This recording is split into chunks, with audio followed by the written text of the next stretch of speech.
Alright, we're going to show you how to fill up a VNY Vision Tank. So here's a Vision Tank. Take it out of the package. You will notice, if you look closely, there are two white ropes sticking out the sides at the top here, sticking out of the little silicone cap. Those little white ropes, you got a little bit of glare there, I'm not sure if you can see it. Yeah, there we go. Those little white ropes have to get wet. So the trick is to fill it up enough to wet the ropes, but not go over the middle of that silicone cap. In order to take the cover off, you take the black top and you twist.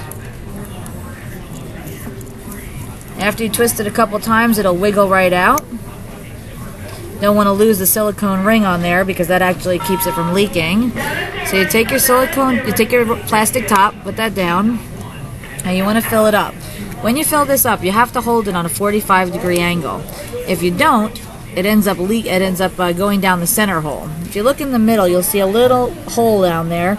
You don't want to get your liquid in the hole. You want it to go around the edges of it so that it doesn't get in that hole. That's your air hole, and you don't want to get liquid in it.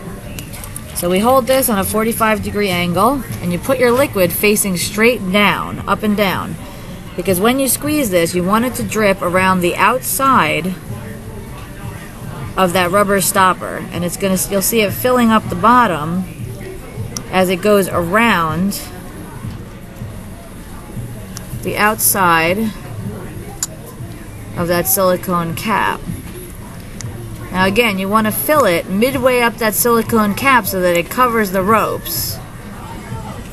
Now once you hold it upright, you'll see it comes up and it covers the silicone, and it's pretty much filled to here.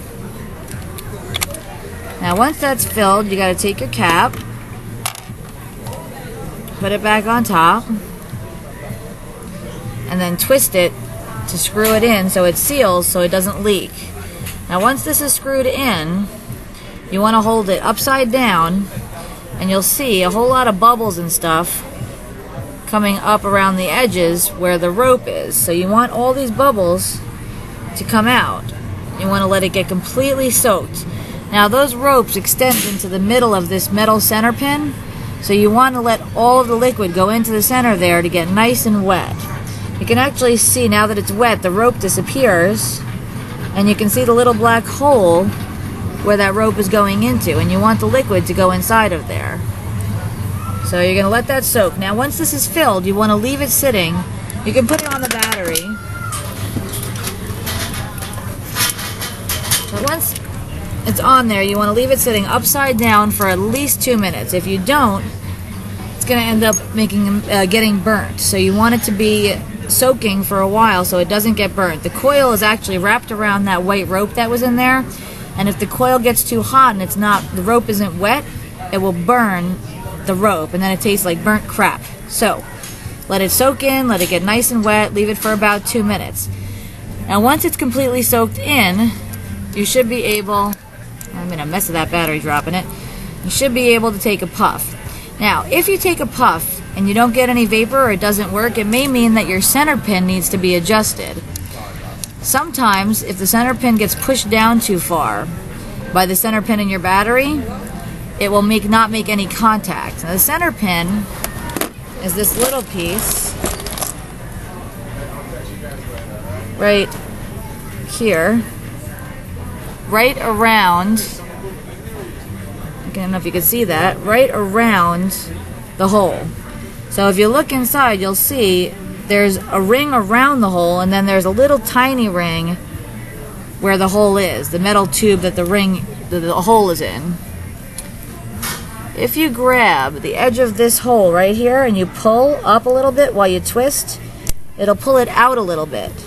You can either do that with tweezers or with needle nose pliers. Now you don't need to do that if it works fine, but if you don't get any air draw and you feel like it's too tight of a pull, or if you feel like it's not making any contact and you're not getting any vapor, you can lift that up a little bit by grabbing it and pulling it up a little bit. So you grab it like that and twist it and pull it up a little bit and put it back on your battery, and you'll notice it will make contact with the centerpiece in your battery then, that little metal post in your battery there. So let's see if we let this sit long enough and if it will vape now. Nope, it's not making contact with this battery because I just dropped the battery, unless I broke the battery. So let's pull it up a little bit.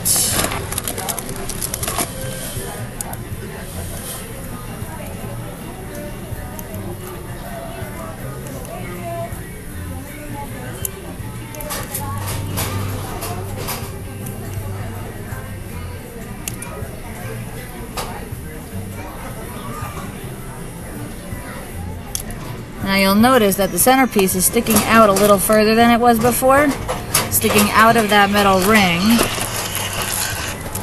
So now we can screw it into the battery.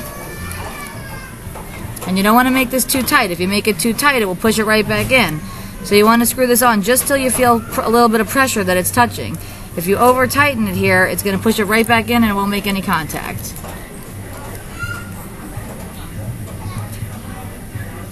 And lots of vapor. There we go. So that is how you set up your Vision Tank. Do not forget to let it sit upside down for at least 2 minutes before you use it. Now these do not leak and liquid will not come out the bottom unless you use it laying down in bed with it facing this way. If you use it upside down and you suck on it, liquid will come out and get in your mouth. But if you use it straight, which is the way you're supposed to use it, then you shouldn't have a problem. Now the ropes are at the top, so as your liquid starts to get lower and lower, you want the liquid to touch those ropes while you're puffing. So when you puff it, you hold it this way. That way the rope is getting wet as you're puffing it. And that way you don't have to worry about getting dry burnt hits. So make sure you hold it straight across, like parallel with the ground, as you're puffing it, and that way you won't have any dry hits. If you have any trouble with it, you can give us a call. Our phone number is on the website at vapenewyork.com.